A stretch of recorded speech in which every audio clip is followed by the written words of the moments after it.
Well, welcome to the Infinitely More podcast, where we celebrate what God is doing in the lives of ordinary people in really extraordinary ways. In fact, in ways that are infinitely more than we could ask or imagine.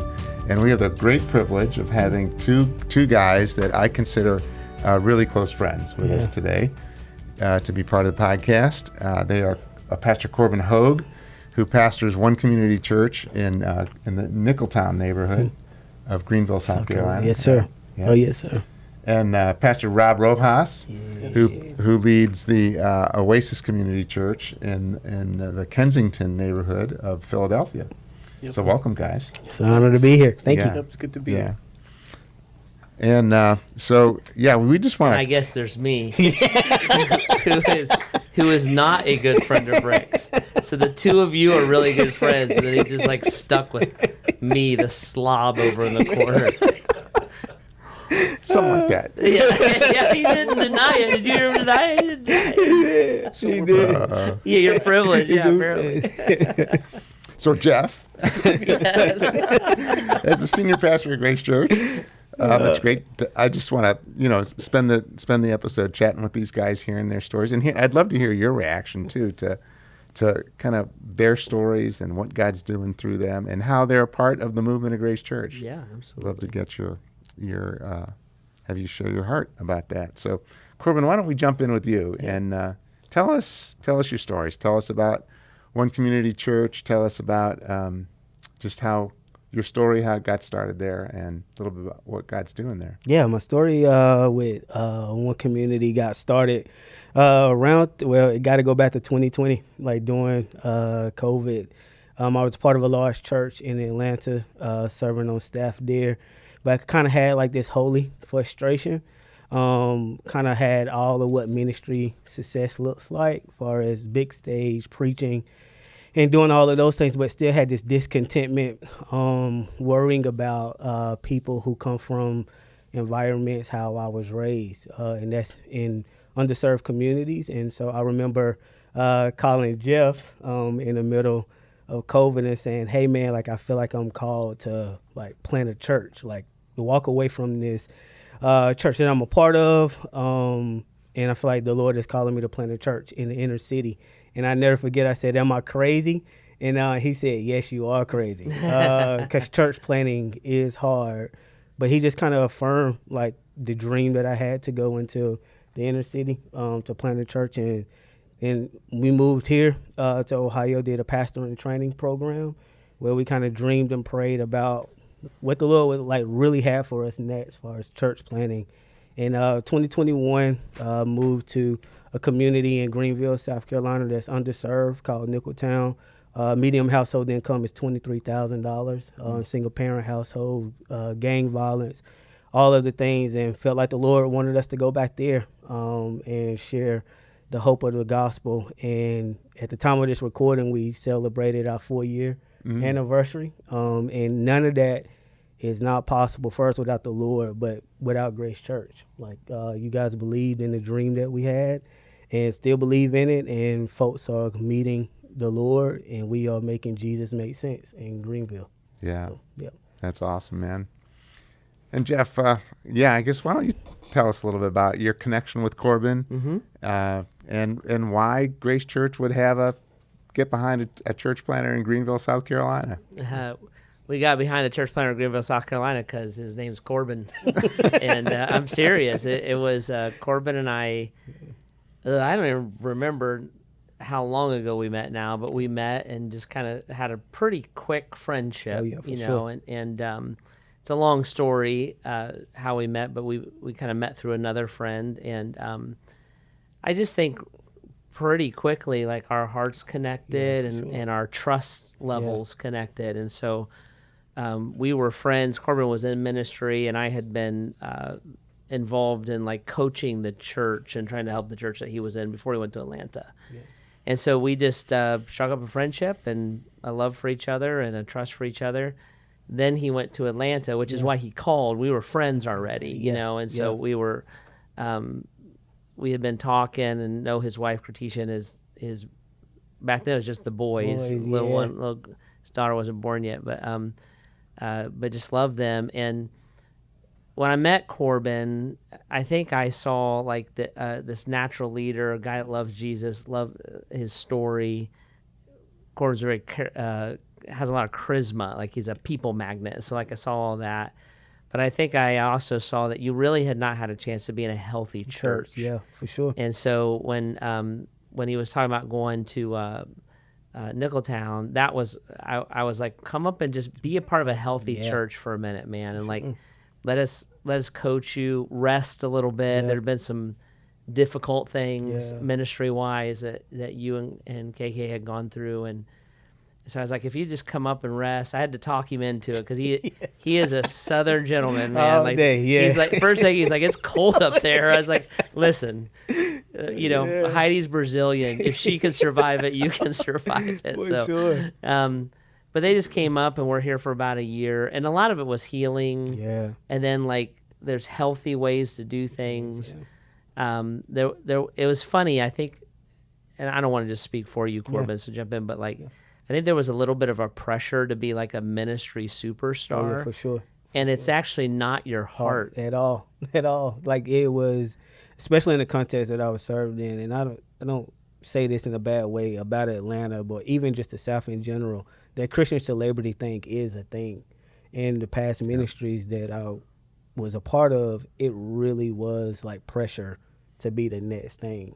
And quickly, when I got to meet Jeff and just have conversations like with him, I'm like, for one, like he is a big thing, but he doesn't act like he's a big thing, right? Like the size of Grace Church, all of the impact, but he never carried himself that way. It was always about he don't want people to go to hell, and that always resonated like with me because of my story, where I come from. And I think that was the immediate like connection. When he got to talking like that, I was like, that's it. Like I just don't want my friends where I grew up at in the environments that we was in, I just don't want them to go to hell. And so we like really clicked with that. And I loved everything about Grace Church, like the health in the organization, how people like actually love each other, like, and like go after Jesus together. Like it was just attractive. But I think it was watching how Jeff like even coached us at the church that I was at, that really like, that's something about him that I want to like be connected to. And so when we was in Georgia like that, my wife, I was like frustrated, and she was like, call Jeff. And you got to know my wife. For my wife to do that just spoke of the trust that she has like in Jeff as well, and the love that she have for Jeff, and to see the impact that he has like on my life just really made it so clear. Because I was like, okay, let's go. And my wife, I had to like look at my wife like, it's cold up there. You sure you want to go? Like, you sure you want to go? And it just, once again, like it just speaks to the culture like of Grace Church and just the heart of Jeff, that my entire family, my wife, was like, yeah, like let's do it. But she did say, this is the last time we're moving, like after we come to Ohio. So. That's awesome. Yeah. And maybe just on that, maybe I'll just take a minute and explain this idea of affiliate churches. So Corbin and Rob both lead churches that are part of the 30 and 30 movement of Grace Church that we refer to as affiliate churches. And you can think of affiliate churches as churches that are part of our movement, but have kind of a separate kind of legal and administrative structure. So they're separate churches, but part of our movement. A real important part of being an affiliate church is that it's a church that we played a big role in starting and have a deep relational connection with. And obviously, we heard that from just your description of your relationship, your relationship together. So that's a little bit about an affiliate. Rob, why don't you tell us about your story and the start of Oasis Church in Philly? Of course, yeah. So I'm from the community there in Kensington and Fairhill, and I find myself down and out. I lost both parents. I lost 2 siblings. I was put away in a few different places. The last place that I was in, they had this life recovery meeting that would happen at Urban Hope. I had never heard of Urban Hope, and it's in the community. So I started going to Urban Hope because of life recovery, and I ran into this gentleman named Ed Lewis. Long story short, Ed Lewis takes me to his apartment and says, hey, Rob, how would you like to become a fat Christian? And I said, Ed, what is that? He's like, are you willing to be faithful, available, and teachable? This was 2016, 2017.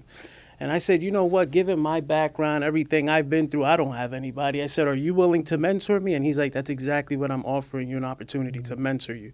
So then I came up under his wing, and I remember I felt like, my goodness, I found the answer that my community needed.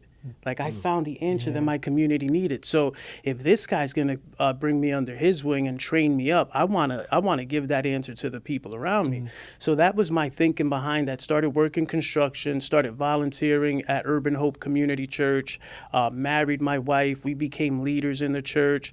And then all of a sudden there was a split. So I remember when the first split came, I remember asking God, I'm like, why would you bring me here if you knew this was going to happen? Like, you know my background. Like, imagine me telling God that.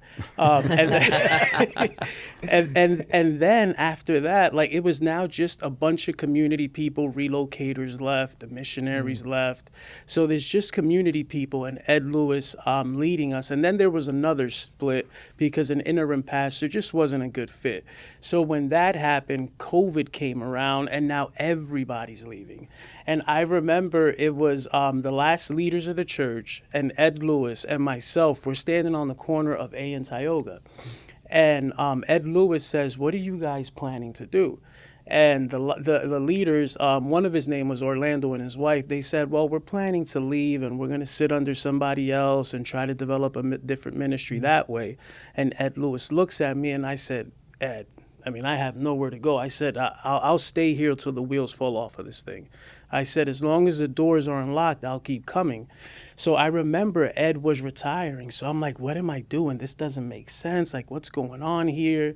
So Ed gives me all the keys and all the codes to all the properties that we owned on Tioga, and then he leaves. So I'm like, all right, this is great. But before he leaves, he's like, I want you to do life recovery, but you kind of got to do it on your own. And then I want you to do a community Bible study. You got to kind of do that on your own also. So I started doing that. And for a while, I felt lost because, like I said, I have these keys, I have these codes. We're doing Thursday, we're doing Sunday. I didn't really know. I knew of Jeff, but didn't really meet him. I knew of Eric, didn't meet him. And the only one I spoke to over the phone was Jesse DeBose. He works for Momentum. So I just felt really lost. And then 2 or 3 months down the line, I get a call from Jeff, offered me a full-time ministry position. So I went in with Momentum, and God was using that. I felt like God, in that first year that I was there, God mended whatever was broken between the community, the ministry, and trying to move forward with our Momentum missionary teams. So I know God used that, but then I know we ran into some financial situations. I know there was a safety issue to run teams out of Fairhill and Kensington after COVID. So we decided to give the properties over to an organization that was like-hearted, like-minded, right? That was willing to pour all of their resources and all of their energy back into that community. And that organization was Philadelphia Gospel Movement. So their plan for the church building, I thought, man, there goes my chances of ever opening that church building. So their plan was, we're going to bring a church from the outside in.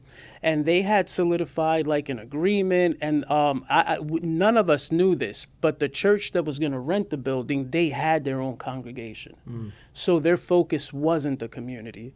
And Terry Davis, the president of Philadelphia Gospel Movement, called me one day and says, explain to me what was happening. He says, Rob, what's your heart for the community?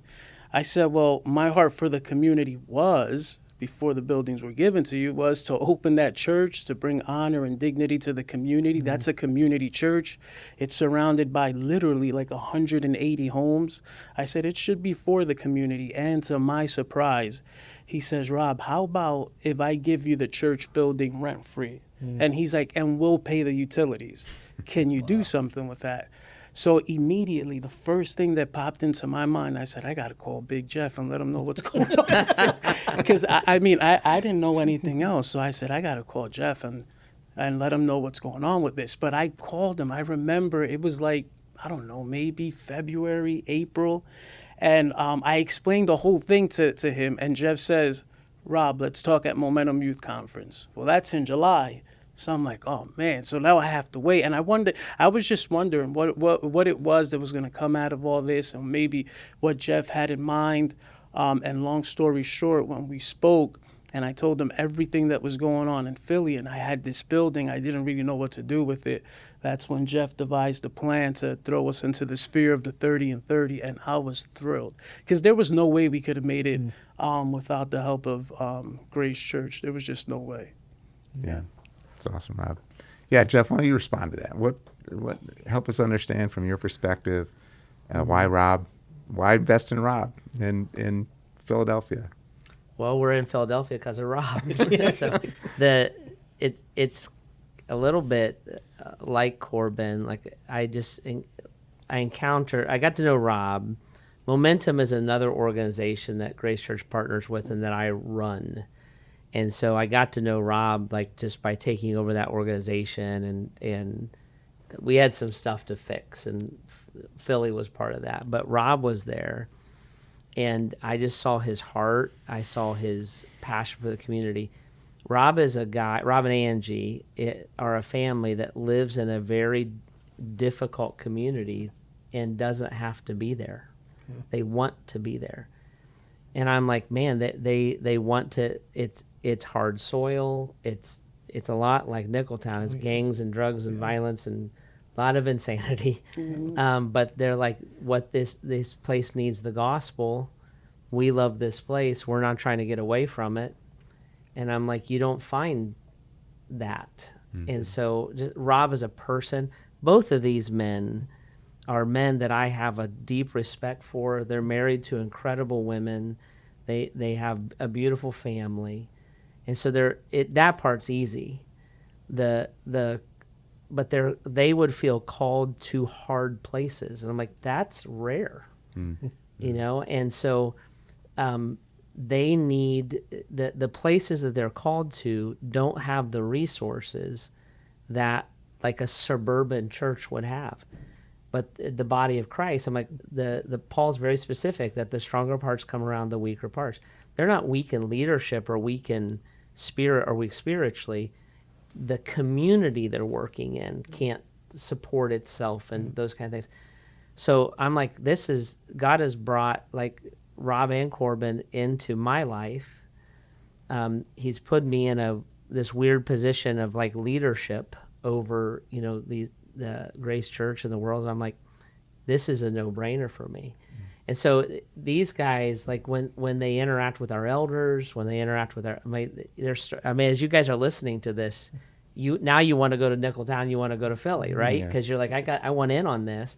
Well, God just raised up these very dynamic, very committed men of God who are like, yeah, I'll take which way is the giant? Let me get some rocks. I'm on my way, you know, kind of a thing. And they're just willing to step into these gaps. And I'm like, I admire it, and I'm like, well, we're in then. I mean, if you guys are doing this, we're doing it too. So now we're there in the church world. They would call us their sending church. So they would say, you're our home. Right. So they're home right now, yeah. And it's like, yeah, like we would our siblings or our children, we send them somewhere else, but they're family, you know. And so when they interact with us, they're not interacting with like a donor or a patron. They're like, hey, big brother, you know, we need this, or would you pray for this, or would you help us think through this? And we're like, yep, that's what family does. And then we're blessed, you know, like their faith blesses us. When our Philly is set up a little bit uniquely even than Nicholtown is, in that it's created to receive teams. So it's a little bit of a long story, some of what Rob is saying, but like my kids grew up going to the church he's pastoring, or to that building, I should say. The church is new, and that has changed them. Yeah, you know, and the same thing. Corbin has families that are tied into Nicholtown. We go there, it changes us. So they're building us and creating us. It's not a one-way street. And I just say it like I have a daughter that's a full-time missionary in Mexico. I have a brother who's a full-time pastor in Philadelphia. I got a brother that's a full-time pastor in Nicholtown. They're just family. Yeah. You know, and support each other and love each other that way. So that's why we do these things. Yeah. It's not it's not this massive strategy of Grace Church. It's Rob and Corbin is who it is. And maybe one day God will raise up another person like that. But our relationships is what draws us there. And you can, I think, even as you guys listen to this, you can hear the kindred they are Grace Church. You know, there's no, you can just hear the kindred spirit in it. So it was easy decisions, and God's been blessing. For sure. So I got it all wrong. I thought God put you in my life. No, God put you in my life. Yeah. Okay. Yeah, you needed it. Yeah. But when we go to dinner later, you have to buy it because God put me in your life. You owe me. That's what I'm just saying. Oh, wow. Yeah. I shot myself in the foot. Okay. Yeah, that's right. Yeah, you said a bunch of things there, Jeff, that they're great. And for sure, we count you guys as family and love you guys and admire your willingness to go to hard places. You mentioned that, Jeff, and I just think I'd love to hear from you both. Like, was there a moment? Tell us about the moment when you felt called to that neighborhood that you're in, Nicholtown or Kensington. Yeah. Why don't you start, Corbin? Yeah, I can start. So Nicholtown plays kind of a huge part, like in my come to Jesus story. And so used to be a professional dancer for many rappers and stuff like that, but ended up having this crazy encounter like with the Lord, like at this church, and kind of walked away from the entertainment lifestyle. And I never forget the first community that the church where I had this encounter with the Lord. The first place they took me to serve, it was called Operation Go, where they would go into these communities and do sidewalk Sunday school, where they'll bring a truck and we just unload the truck and do Sunday school outside on a Saturday. And the first place they took me was to Nicholtown. And so I remember when we was praying about, like, Lord, where are we going to go? I remember driving around, like we took y'all to my hometown, Gaffney, and we was like praying through that. But I remember going, which was an experience. Yes. We stopped to get gas, and like 30 people were like, Corbin. I was like, what is going on right now? Oh yeah. And so like I ended up going to Greenville, and so drove around and just was praying. And I remember going into Nicholtown. There's a community center called Phyllis Wheatley that like oversees like the entire community. Like there's apartment complexes, and then you see the houses like kind of in the background. And I remember sitting in Phyllis Wheatley's parking lot, and I was just praying like, Lord, like, where are you trying to send me? And I remember he gave me the passage, Isaiah chapter 6, when Isaiah saw the Lord seated on high, and he saw the Lord and he saw himself. And then after that, the Lord was like, who is going to go? And that when Isaiah said, send me, like, I'll go. And I remember sitting in the parking lot reading that, and I was like, send me, like, I'll go. Like, I'll go. Like, I don't want these people to go to hell. Like, sign me up, I'll go. And that's when I told my wife, that I said, babe, I think we moving to Nicholtown. Yeah. And just like, okay, like, let's do it. So I remember that moment like it was yesterday. Yeah. Like it was yesterday. It's been amazing. There's just been 1,000 ways that calling from God's been affirmed in your life. Oh, yeah. I've seen it over and over again. Yeah, I was going to say, man, after that moment, I was like, okay, we don't have any relationships in Nicholtown. And I remember sitting with a group of my closest friends who live in Greenville, and I was like, all right, y'all, like, I'm officially coming back to plant a church. And it was like about time. And I was like telling them what I wanted to do with Nicholtown. I wanted to feed people, clothe people, all of the things. And I remember one of the guys who was a part of that group ended up sending me a website of an organization in Nicholtown. And they was like, it seemed like they're doing everything you want to do, but they don't have a local church. And I was like, okay, cool. Like, I just brushed it off and just wanted to use their building for just our core team gatherings. And my friend ended up going, long story short, ended up meeting the executive director of the nonprofit, and they was fasting and praying. We met them at the beginning of June of 2021. They felt called to fast and pray in May of 2021 about a gospel-centered church in the neighborhood. Didn't feel called to lead it, but felt called to be a part of it. And so at the June of 2021, at the beginning of that, my best friend goes, looks, at this building, and the executive director was like, "Where are y'all looking to plant? Where are y'all looking to plant?" And they jumped in the conference room for 40 minutes and just talked about what our vision was going to be. And my best friend called me after that and was like, "I've met your long lost brother, Cam. Like, y'all got to get on the FaceTime."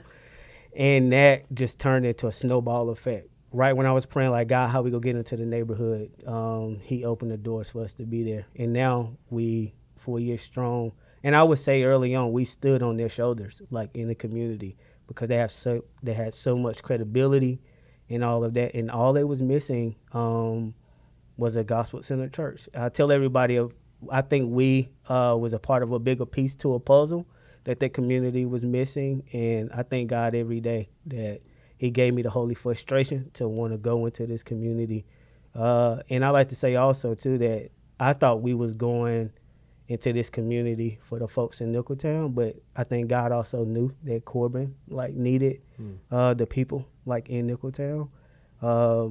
They're just amazing people who just need the thing that set me free, because oftentimes in those communities, like how I was raised, they say the way you make it out is you got to dribble a basketball or you got to do some form of entertainment. And I had all of that, and I was still in a prison, and I was still dead. But I tell everybody still to this day, the gospel is what set me free. The gospel is what got me out. And so now I'm in that same community, giving them the same thing that set me free. Yeah. And so it's been a beautiful thing. That's amazing. Awesome. Yeah. And it is just, as I've kind of walked with you through that whole 4-year journey, it's been amazing to see God work in your life and shape and mold you in so many ways. And Cam is amazing. You guys just fit together like, a hand in a glove. It's a perfect, you complement each other in so many ways. It really does feel like a plan that God had in mind. For sure. Brought you together. How about you, Rob? How would you describe the moment you felt like God is calling me to plant a church here? When I was young and I'd see my grandfather and my dad preach, I always felt like this inclination of the spirit that maybe someday when I get older, I'll be doing something like that. But with the life I had and then losing all my family, those dreams and those aspirations were dead and gone. And then I find myself at Urban Hope Community Church with Ed Lewis. And I thought maybe this is just a volunteer position to give back to my community, use my experiences to help those that are down and out. When the church broke apart twice, and then I'm left with the keys and I'm left with these codes, I thought, maybe what I once wondered about, maybe that's what God is calling me to do. But it was just a lot of ups and downs. So I thought that maybe God's calling me to that when I was left with the codes. Okay. Then I get into momentum. Long story short, like you heard me say, we gave over the properties to PGM, and then I thought, okay, maybe not, right? Maybe not. Maybe I was wrong. But then when it went full circle and Philadelphia Gospel Movement gives us this building rent-free, again, I thought, okay, then maybe it is so. So it was a lot of ups and downs, and I remember just struggling through what I thought God wanted me to do, and I was a little bit confused, and I didn't know what to think, and I had been through so many church splits, and I remember being alone with God and reading John chapter 1. And what got me was when Nathaniel was telling Philip, can anything good come from Kensington? And that's why I always mention it so much, because it was so personal. I didn't hear him in an audible voice, but I got to be honest, that I felt like if he spoke inside of me, I felt like he spoke to my heart and mind. And I'm like, can anything good come out of Kensington? When he said that, can anything good come out of Nazareth? I'm like, my goodness, can anything good come out of Kensington and Fairhill? I'm like a flea on a dog. Like, what can I do here, boots on the ground? And I don't know, I just remember God affirming that. Good things can come out of Kensington, and that's why I placed you here. I didn't hear an audible voice. I just felt like he told me that. And I remember me telling him, if this is you, and if this is real, I will walk through whatever door you open. Doesn't matter how hard it is. But I told him, I said, just don't take your presence from me. Like, you can take this, we can deal with the break-ins, we can deal with the car crashes, but please don't take your presence Yeah. from me, because that's what I really need. Wow. Well, that's awesome, Rob. You know, and I'd say the same thing to you. I know. I remember one occasion I had the opportunity to kind of walk the streets of the neighborhood with you one day, and Yeah. it's just so obvious that you know the people, you know the environment, you know just the context, and connect with everybody. Just amazing how you can, and God has used you already, even though it's early on with Oasis, to see lives changed and people being baptized. It's amazing. I guess, Jeff, what would you say what kind of encouragement would you give a couple of guys like this that are in a context like they're in? How would you encourage them? Well, I'd just say, like, as you guys are listening, I don't think you have to wonder anymore why we are doing these works. Yeah. Like, you hear their hearts, you hear their stories, you hear their calling. These were not difficult decisions to make, because we're, when God raises up men, and like I said, Kartisha and Angie, families, and like we just need to be behind them. And I think I would say to you guys, I say this a lot. I love you. I'm proud of you, and we're not going anywhere. I know that there's people in my life that I'm confident in their love and faithfulness to me, and it gives me courage. Yeah. And I just want, like, your church is not going anywhere, and so we want you to have courage, because it's a hard work, it's hard soil. I mean, these guys, you talk about a job, this is hard. But you're never by yourself. Your family's with you, and I just think it's incredible, and I think God blesses that. I love that, like, Rob, when you're saying, like, when what good can come out of Nazareth, like, what good can come out of Kensington? I'm like, well, you came out of Kensington, and Corbin came out of Nicholtown, and I love both of you. Are like, I just want Jesus to do in other people's lives what he did in mine. Yeah. And like, where does all that go? I'm like, I don't know. That's all the Lord's business, but you're starting to see it. Like, we were just to our listeners, we were just in a meeting where these guys were giving testimonies, and like talking about a family that just got married and is walking with the Lord. Like, you're starting to see it. Corbin's talking about a young lady he baptized, and then another lady baptized her husband. Like, you're starting to see it. God breaks these cycles. He breaks these this death grip of sin in people's lives, and it's a powerful thing. So, yeah, but we're with you. I mean, that's just what you got to know. That's one of the things I like to say, that one of the things about having a big church is we can bring an aircraft carrier to the fight, and so, like, I know sometimes you guys are out there, like, feel like you're in a rowboat, it's like it's just you, but like you said, a flea on a dog. But I'm like, yeah, but you're not. Yeah. We're right there and coming in and out, and I just want to say, like, Rick has been a massive part of this, so this is part of Rick's role, but it's more than his role, it's his heart. And you've walked every step of the way, and you just see the people of Grace Church give and sacrifice for all of 30 and 30. Part of that's you, Rick. And, like, I don't know that we can do all of this without you in a very real way. And so finding the guys that God has called, and then, like, Rick is an example of, we're not going anywhere. We're here for you. But it's so much. I'm sitting here just like, I've been emotional all day, because I just can't get over what God does, and I can't believe we get to be in on it. I feel like the guy that got the free ticket to the Super Bowl, like, every day, kind of a thing. So I just can't believe the joy and the privilege of being a part of what God is doing through you guys, and that's what I mean. It's not charitable. It's brotherhood. It's just fun to watch, and it's fun to be a part of. So I'm grateful, and I'm grateful to all the people of Grace Church. Like, you guys, entrust us with so much. And I love that you get to hear their heart, and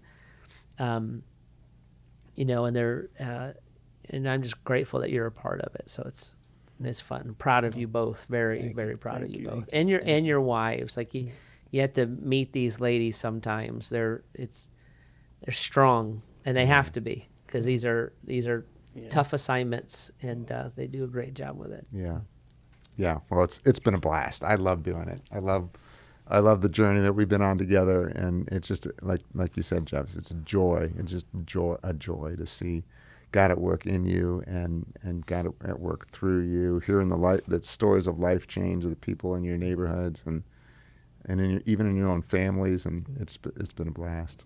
I got kind of maybe two last questions, but I'd love to get your response to this one. How has planning a church in the context you're in a difficult context you're in, how would you say that's kind of shaped your own understanding of the gospel? How's that shaped you? That's not Corbin's brain. Somebody's working on the roof. Say that again, Rick. How is the experience of starting the church there, seeing God at work, how has it shaped your heart? It's interesting because I always say, like, we do hard things, but impossible is where God starts. Mm-hmm. So to walk into situations where you think, because I get to walk in some of these, into the houses of some of these families, and they're going through some pretty traumatic stuff. But to see a situation, right, like say a situation of infidelity, or a situation of severe domestic violence, right, or a situation where there's a Muslim who's a devout Muslim who abuses his wife, and look at these situations because you have some type of connection with them and say, you know, there's no way. Like, how can God use me to penetrate a situation like that? And these three situations that I'm speaking about, these three couples are now in our church. So when I see that, I'm like, man, it's too much for me, but nothing is impossible for you. And so I see that impossible is where he starts. And I mean, and if you're just willing, right? If you're just willing to step outside your comfort zone and Jesus stepped into messes. Right. And I see that he's willing to step into the mess with me. And like Jeff said, I just want to give people the same grace that God gave me, because that's really what changes people. I mean, it was Paul that told Timothy, it's God's grace that teaches us to say no to ungodliness. So when I go into these situations with the grace of God, non-judgmental, speaking grace but a gentle truth, God's grace somehow begins to transform from the inside out. And it just blows me away over and over and over how faithful he is. He's just a faithful God who's willing to run into the fire with you. I mean, we saw it in the Old Testament. He was literally in the fire with them. Yeah. And so, yeah, it's incredible how God continues to do that. And then you see that in a tangible way. And then you're like, man, I can't believe that I was part of that, that you used us in that way. So God's been teaching me a bunch of new things of ministering into that community. That's beautiful, Rob. How about you, Corbin? Yeah, I think I was trying to sit here and pause for a moment because I said it somewhere in the podcast that I thought we was coming into the community because Nicholtown needed us. But I think the Lord really knew I needed the community of Nicholtown. And it's for this reason right here. It's just outside of Jesus, there really is no hope. Mm-hmm. Mm-hmm. Like the stuff that I see, I'm outside throwing the ball with my son, and my son hears what he thought was fireworks, and it was gunshots in the air. And I say, hey, son, let's go in the house. And then, like, you get a call a couple of days later that you know who was doing the shooting. And it's just over $5. Like, it's like, bro, what are we doing? Like, it's just, I've seen what hopelessness looks like. I've seen it. And not just, like, in my community, but I've seen it growing up. And now, like, I'm like, the only thing that matter, not a big stage, not a big church, but it's what Jeff was talking about earlier today, is people just need to be rescued. Yeah. And I think every time I see Nicholtown and I'm in a community, I'm reminded of that I was rescued. And now, like, I got to be in the business of helping other people get rescued. And I think that John 15, that apart from me, you can do nothing. It is causing me to be more dependent, like, on Jesus than I've ever have. Like, this has not been the most easiest thing, but it's been the most thing that's been worth it. Like, I just look at it and I'm like, this is worth it, man. This is hard, but I don't want to do nothing else. And it's just constantly like allowing that to shape my heart. Because at the beginning, I would say I went into this like in a kind of with a different perspective on, like, I was reading this book, The Honest God to Church Planning, that you gave me. And he was like, in one of the chapters, he was talking about how a church planner, like, actually come in with a sense of pride, like they need me, like I'm coming in to like put this church in this community. And I think I had that early on until I started looking around, and I'm like, no, we all need this Jesus I'm talking about. Mm-hmm. And so looking at their situations just then humbled me in ways that I can't even explain. But it's just, apart from Jesus, we can't do nothing, man. Like, he is the hope. So, yeah, you know what I've been leaning on too? On the fact that this is his. Yeah. This is his ministry. We get to be part of his kingdom work and partner with him. So when I've experienced some of the hardships, and this is lately, I'm learning this now. Like, I'm like, you know what, Lord, this is yours. This is not mine. I just have to steward it well. So like Monday, before coming over here, we had a break-in at one of the ministry properties. And then we get hit by a car. Like, our car gets hit by a car. And when I see all that, I'm like, this is spiritual warfare. But at the end of the day, these are your properties, and you're taking care of us. So we handled it so well. This is Monday. Today, I get a picture. Somebody boarded up the window already, cleaned the mess, and it seems like we won the case. We don't even have to pay the deductible. And that's just, but this is one of the first times, and probably the best time I handled one of these situations, because I was so chill and so cool. And I told Angie, I said, Ma, listen, God is bigger than all this. I said, God is bigger than all this. Nothing was lost. Nobody was hurt. God's got us. And just having that perspective and telling God, this is yours, right? This is yours. I'm just trying to steward it well. So here, can you take this, God? I don't want to be anxious. I don't want to be upset. I just want to trust you. And it's Wednesday, and it's like more than half of it was resolved. Yeah. It's insane. That's awesome. Well, hey, we probably ought to wrap it up. I'd love to have you guys just give us and give the people of Grace Church maybe one thing we could be praying for you and your church. What's one way we could pray for you? Yeah, go ahead, wait. Go? Yeah, I was gonna say, can I get two real quick? Sure. Okay. It's only two. It's only two. I'm sorry. It's only like three. Please. Like I'm like I say this like, you know, I'm fighting back tears not to say it, but just keep my family in prayer. Like I just want to do that well. I want to love my wife, love my kids. Like when I come up here, I get so inspired by looking at you guys as children, like how they love the Lord. And I'm like I want my babies to have that. And I don't want the hardness of where I'm at, to derail them, like, from loving this beautiful Savior. And so just always, and my wife, Jeff hit it on the head. She's a strong, amazing woman who carries a lot of that weight with me, with being in the community. And so just always keep my family like in prayer. And I think one of the ways you can pray for our church is the Lord is sending so many folks to our church.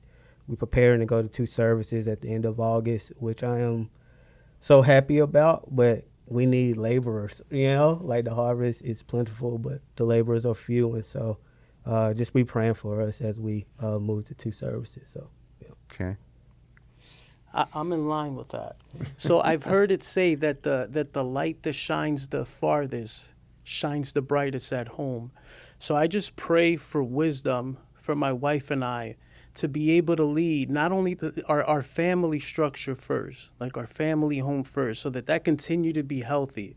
And I'm just glad that we're in a season where we're arguing a lot less, man. And we're attacking the problem and not each other. So wisdom to continue to do that, have our healthy family, but then wisdom, just a lot of wisdom to lead our community well, to hear from God, and then implement what it is that God wants us to do. So, yeah, just wisdom is what we need right now. Well, that's awesome. We can do that. In fact, we have a monthly prayer call that we do, a Zoom prayer call. In fact, we'll put links in the show notes for anybody that wants to be a part of that. So once a month, on the first Monday of every month, we gather a group of people, usually 40 or 50 people, on Zoom and pray for the campuses of Grace and pray for God to continue to move through the movement of Grace Church. But we will put those prayer requests on the next one we do. And we'll have the group pray for you. Thank you. So, Thank you. thanks so much. Hey, thanks to the people of Grace Church. Thanks for being a part of the podcast today and listening. And I would say take some inspiration from these guys. They're amazing people who, as Jeff has encouraged us in the past, to have a predetermined yes to when God calls, that we respond by responding to that call with a yes. And these guys did it. You're an amazing example of that. So thanks for being part of the conversation today. It's a privilege. Yep.